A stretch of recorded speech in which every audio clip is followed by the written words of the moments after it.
Many years ago, on one of our trips back from Africa, we didn't have money. We've never flown abroad just to be flying abroad. That's not happened. But on a trip back, we came back through Italy and went to Rome, and we had a chance to go into the Vatican, which to me, I think if it's about money and statues, the Catholics win. And they're the church, if that's what it's about. Because we went into the Vatican because wanted to see it all. St. Peter's was amazing to me. The whole thing. Vatican City is amazing. If you ever get a chance to see it, it's worth going to see. And you go in, if you've been there, you've been in the back, you have to go around the back of the building, kind of come in, go up to the Sistine Chapel, and then there's this long line of going up a funny way, and you come down a funny way, and then you go down and back on these long hallways. And what you really see when you're walking, we wanted to see the Sistine Chapel, and there's a lot of art there. In fact, for me to say that there's a lot of art is an insult. That's how much art is there if you've been there. There's so much art. There's so many sculptures. There's so many paintings that you kind of become numb to it. I mean, it's just that much. I know it's hard to imagine, but it's like room after room after room next to the halls that you don't go in that's got nothing but artwork virtually stacked up in there. There's statues everywhere. There's paintings everywhere. In fact, the hallway you walk down has got paintings all along it, and then the ceiling is full of paintings where they've literally attached paintings to the ceiling. And then some are painted to the ceiling. And it's just art, art, art, art, and art. Sound like a dog, don't I? I mean, it's just, that's all you see. And you get, I'll be honest with you, at first it was like magnificent. You're going, wow, look at all this. That was the first hallway. The second hallway, you're going, that's wow. And then the third hallway is another hallway. And then another hallway is, are we ever going to get to the Sistine Chapel? So, and this is the real truth. This is where it really affected me. Each room, I was just bored to tears. By the time we got to the Sistine Chapel, I'm like, please, can we just get there? I want to leave now. I've seen all the art I ever want to see. I'm done. And billions, not millions, billions of dollars worth of art. Just unbelievable, the amount and the value. And then we finally got there. And I was bored to tears, and I thought, good, we can get this over with and we can leave. That's where I was. And walked in there, and my mouth dropped open. And that's honest truth. I was that bored, that tired of it, and my mouth dropped open. And I said, this is art. And that was garbage. That is how much different it was. And until you're there, until you see it, you won't believe it. It's kind of a weird room. You start back here, up here, and then you come down. So halfway through, the room's two different tiers. They tell you to be quiet. So we saw it from that end, mainly, coming this way. That's the judgment scene there. But what I want to talk to you about is not that. I'll talk to you about Michelangelo. Michelangelo lived between 1475 and 1564. He was an Italian sculptor, you probably know that, painter, architect, poet in the High Renaissance. He was born in the Republic of Florence. That's right, the Republic of Florence. And he was considered, at the time he was alive, the greatest living artist in the world while he was alive. Now that's unusual. But while he was alive, he is considered that. Since then, he's considered one of the greatest artists of all time.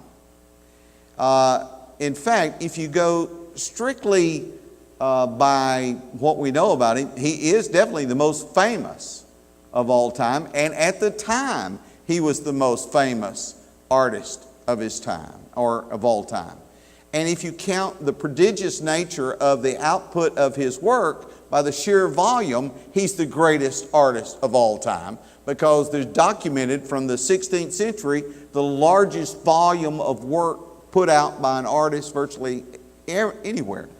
He sculpted two of the best known works, and I don't know if I'll pronounce this right, the Peta and David. And he did that when he was 30. He had a low opinion of painting. He didn't really want to paint, but he created two of the most influential frescoes in the history of Western art. The scene of the Genesis on the ceiling of the Sistine Chapel, which I don't think you can really make anything out here, and the Last Judgment on its altar wall. And they're considered the two greatest frescoes in the world. And if you see them in person, you'll say, yeah, that's probably about right. It's that good. Now, I want to talk about Michelangelo, though. The only reason I bring all that up is to talk about, we're still talking about defining greatness. Michelangelo was a devout Catholic. His faith actually deepened as he got close to the end of his life. He was an unusual person. He was not self-indulgent in his personal life. He told his apprentice, and I'll get his name wrong, I think it's Condivi. He said, however rich I may have been, and for his time he was rich, for however rich I may have been, I have always lived like a poor man. And he did. Condivi said that he was indifferent to food and drink. He only ate or drank because he had to. He didn't seem to like it at all, which is unusual, to say the least. And it didn't seem to give him any pleasure. And just to kind of give you a feel for who he was, he often slept in his clothes. And he didn't seem to care where he was and how that happened. He'd just go sleep wherever he was, in his clothes, even with his shoes on. One of the biographers, Paolo Giovio, said his nature was so rough and so uncouth that his domestic habits were incredibly dirty and unpleasant, and deprived of posterity of any of the pupils who might have followed him. So a lot of people would have followed him around and studied him more, but he smelled bad. And he's just nasty, and they didn't want to be around him. Now, he was by nature, and this makes perfect sense to me now, a solitary person. But he was also very melancholy. And they called him Bizarro. He was a man who withdrew, quote unquote, he withdrew himself from the company of all men. So he didn't like to be around anybody. So it was just weird. Condovia said, ascribed to him, he was like a monk. He had monk-like chastity. He just didn't bother anybody. But here's, in modern times, the thing that has questioned his greatness most of all. He wrote poetry. And in his poetry, he is openly homosexual. In the poetry. And you can't deny it. If you read the poetry, it's like all over it. But here's the question that I want to ask you. Because just because you wrote poetry like that was not his behavior. And here's a question to ponder. Is a man lost who never acts on his sinful desires? You ever thought about that? Is a man who wants to drink but doesn't lost and guilty of alcoholism anyway? Is a man who wants to gamble but doesn't lost anyway? Is a man great if he never does wrong, or can a man be great who does wrong? So what is greatness, right? That's a good question to ask, isn't it? What is greatness? Even those we call great were men with failings.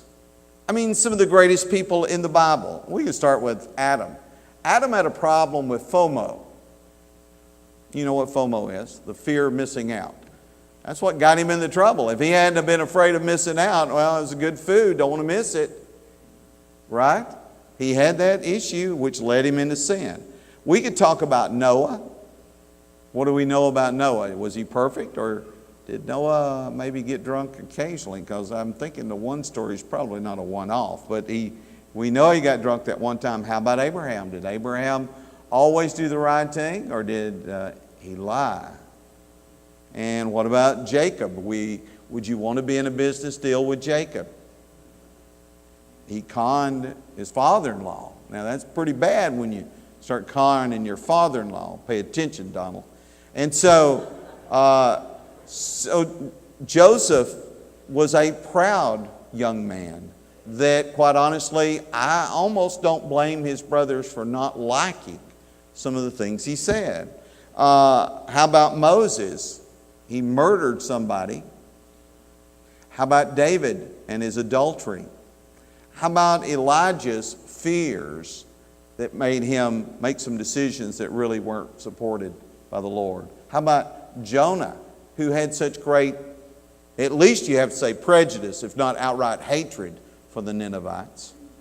What about Peter and his denials? So these are the men that you generally recognize, if I call their name, because we consider them the great men of the Bible. And yet, every one of them had feet of clay. So what is great? How do you define greatness? I mean, how do you do it? And greatness is really in the eye of the definer, is it not? One can be great at something and have an ability. Usain Bolt, okay? You can be great at something, and yet I don't know if he's a great man or not, but I know he's fast, you know what I mean? So, I mean, you could go down the list of many things that men can do that they're better than everybody else in that thing, but in that thing they're great, but are they great men? One can be great as a somebody. You hold a position, and so we say you're great because you're one of the leading families. Maybe you're born into the family of the King and Queen of England. You know, you're born into that family. And so you say, well, you're in that line. You're one of the great ones. Or one can be great for something and for somebody great. So if you do something for something great, in other words, we say a man who gives his life to save others, that's a great man, right? In military conquest even, right? We say it's a great man who's willing to give his life for others. So that's doing it for something great or for someone great or somebody great, that if we serve someone who is actually great enough, some of their greatness filters off on us. And that's how we look at it when we're serving God. Some of that comes off on us. So what is great? Are we great because we're disciples of the Lord? Well, we'll get back to that question in just a moment. That in of itself might not define us properly. I just want to cover about 3 simple points that I think are critical in defining what greatness is, okay? So number 1, this is in the text, and I'd like you to read the text with me. Go to Mark chapter 10, if you don't mind. We'll just stay in the text this moment and make about 3 little simple lessons here, and then we'll be done. It says in Mark 10, verses 42 and 43, you know that those who are considered rulers over the Gentiles, pay attention to the word considered rulers over the Gentiles lord it over them, and their great ones exercise authority. They're recognized as the great ones. Their great ones exercise authority over them. Verse 43, yet it shall not be so among you. So the people's groups of the world consider men great whom we may not or often do not consider great. So there is a consideration that's determined by who's doing the considering, back to that point. So they consider them great because they're ruler over and ruling the world, and they do it by one of 2 things. They either do it by might of the position that they have, or might of the power that they have to bring damage to you. Or they're an authority over. Now, the authority can be by position, or it can be by knowledge or possession of something that's exclusive to you. And so they have this authority over it. That's how generally the world defines greatness. They consider greatness when you have a mighty position, or you really are mighty in some way and can accomplish something mighty, or you have authority over because of your position, or you have authority over because of your knowledge or your capabilities. That's pretty much it. So that's the way the world gives an evaluation of greatness. You need to recognize that. So when you say, well, I don't think that's great. Well, it's great on one scale. Okay? It is great on one scale. But it doesn't necessarily mean that Jesus agrees with that. Second little lesson. It's this whosoever aspiration thing. Stay with me and look at verses 43 and 44. But whoever, you notice that word? But whoever. That's important. But whoever. So somebody says, well, I'll never be great. Are you listening? That's not out of your reach. It's not. I'm not saying I'm great or you're great. I'm saying it's not out of our reach, because it says whoever desires or wants to become great among you shall be your servant. Verse 44. And whoever of you desires to be first shall be slave of all. So you could be great in God's eyes. Maybe not the world, because that's a different thing. They have a different scale. But in God's eyes, and the people groups of the world may consider us incapable of being great, but that's not the way the Lord looks at it. He's willing to say, that was great on your part, and call you great. But then you've got to fulfill what He says here. In His opinion, great is a person who is your servant. And here's who that person is. Whoever serves well. Well, can it be a man? Of course. Whoever serves well. Can it be a woman? Of course. Whoever serves well. Can it be an old person? Of course. Whoever serves well. Can it be a young person? Of course. Whoever serves well. Whoever serves well. The second aspect, so great is the person who is your servant. The second thing he mentions here is first, the first person, the number one guy, is the one that's slave of all. Now those are terms that we don't like in this world.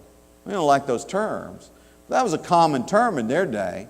Whoever serves everyone well. So if you only serve the ones you like, you're not great. But if you serve everyone, even the ones you don't like, that's great. And if you serve them well, that's really great. Because anybody can serve. Here, take your sandwich. Anybody can serve, but not everybody serves great. Right? So that's by the definition we're getting here. There's that whosoever aspiration. You can be great. So it's critical in defining greatness is understanding there's a whoever aspect of this. Number 3. It didn't turn. It didn't turn. It didn't turn. Should have tried the other one. I'll leave it to you and I'll just go on. Go with me. Did it change? Yeah, it did. It's the willing contribution. Go to verse 45 now. Read with me. For even the Son of Man did not come, and underline the word to, did not come to be served, but to serve. Underline to serve. And to give. So He had a purpose and He was willing to do it. He came to serve, and He came to give His life a ransom for many. So now Jesus is now taking what He's done as the message of what should be the definition of greatness. What He did is the definition of greatness. Now, if I did that, it'd just be arrogance. But this is real. So the people's group of the world considered Jesus and us, literally, without a real focus of greatness. They see things differently. But if you put on your Jesus glasses, right, suddenly you see what makes a man great. And it's a contribution. It's a willing contribution to serve. Willing to come to serve. We have a fellowship meal. Are you willing to get up and help? Building needs to be cleaned. Are you willing to get up and help? Blinds need to be put up. Are you willing to put them up? Are you going to just stand there?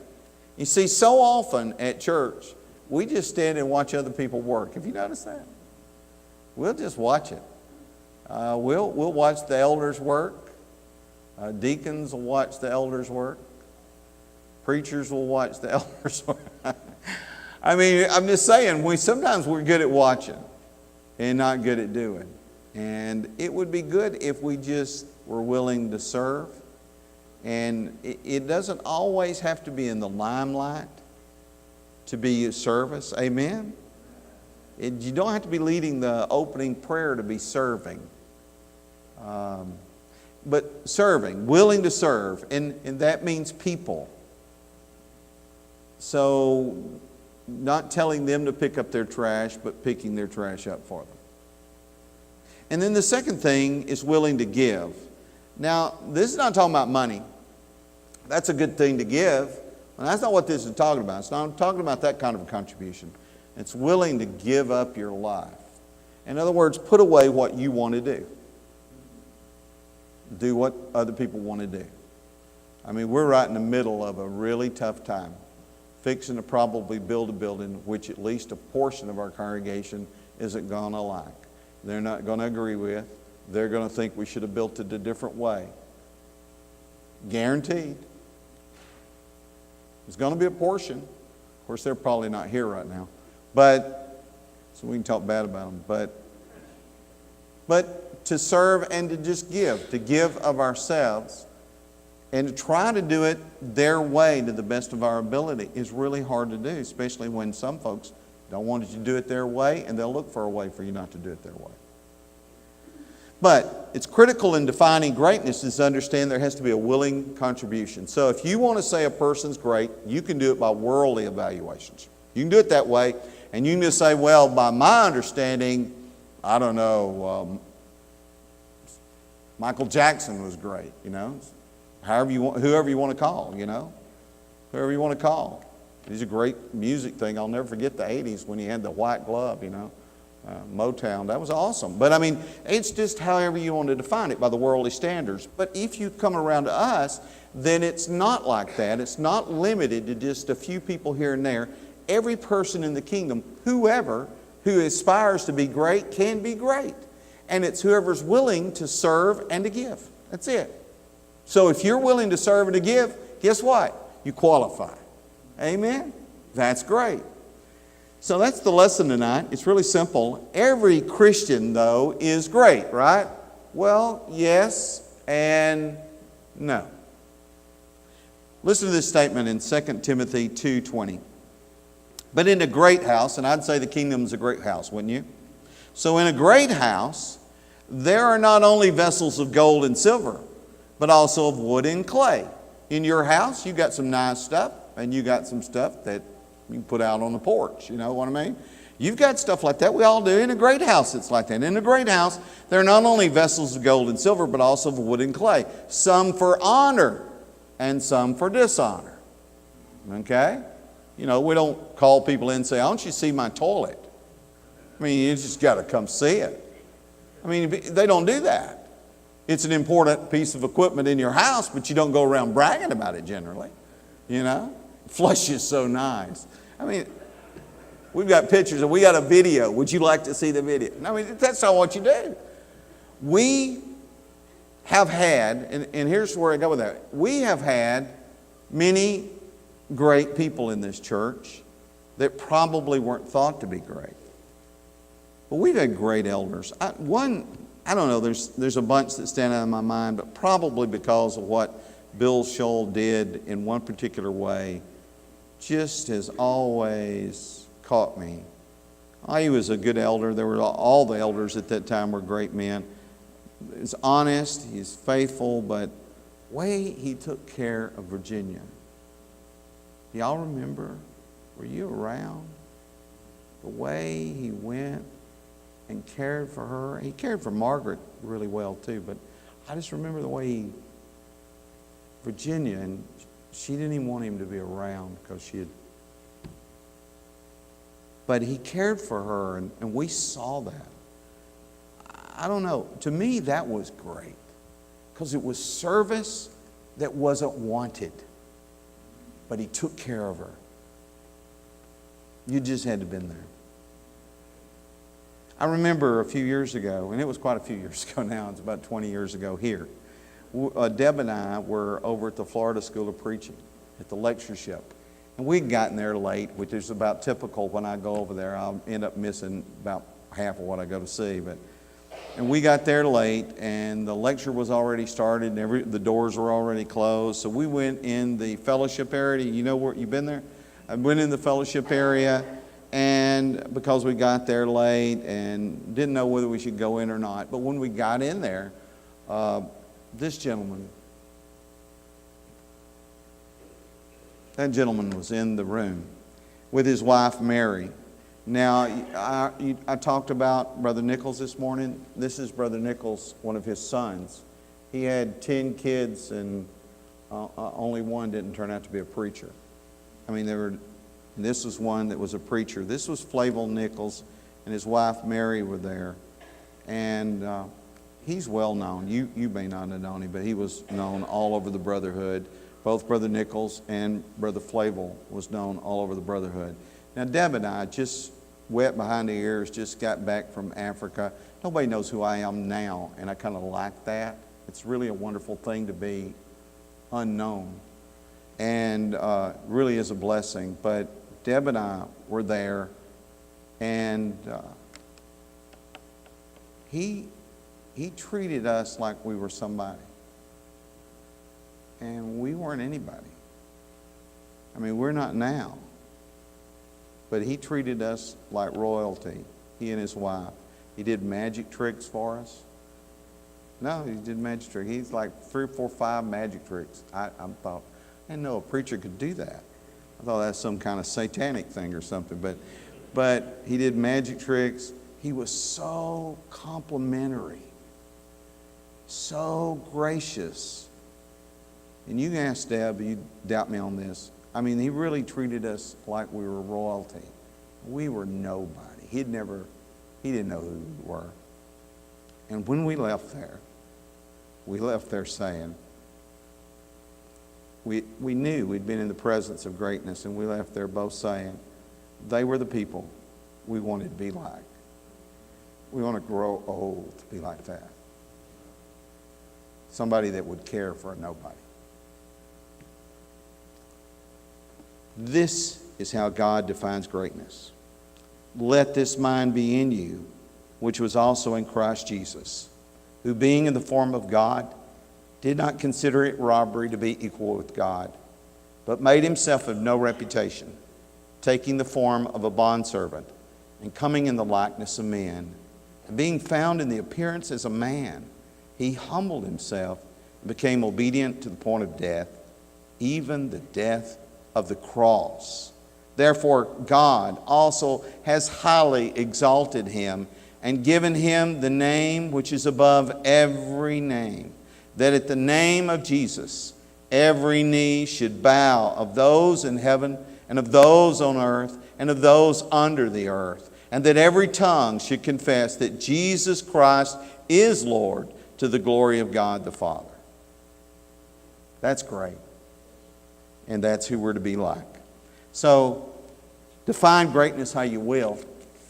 You can define it by worldly standards, but if you really want to define it properly, it's Jesus. Would you like some greatness in your life? You need to get Jesus in your life. If you would confess the name of Jesus and be willing to repent of your sins, we would baptize you in the name of the Father and the Son and the Holy Spirit even tonight. And the Lord Jesus was come to dwell in your heart. That's greatness. And live like He lived, and serve and give, and you'll be great. Wouldn't you be great? We want you to be great. Wouldn't you come right now as we stand and as we sing?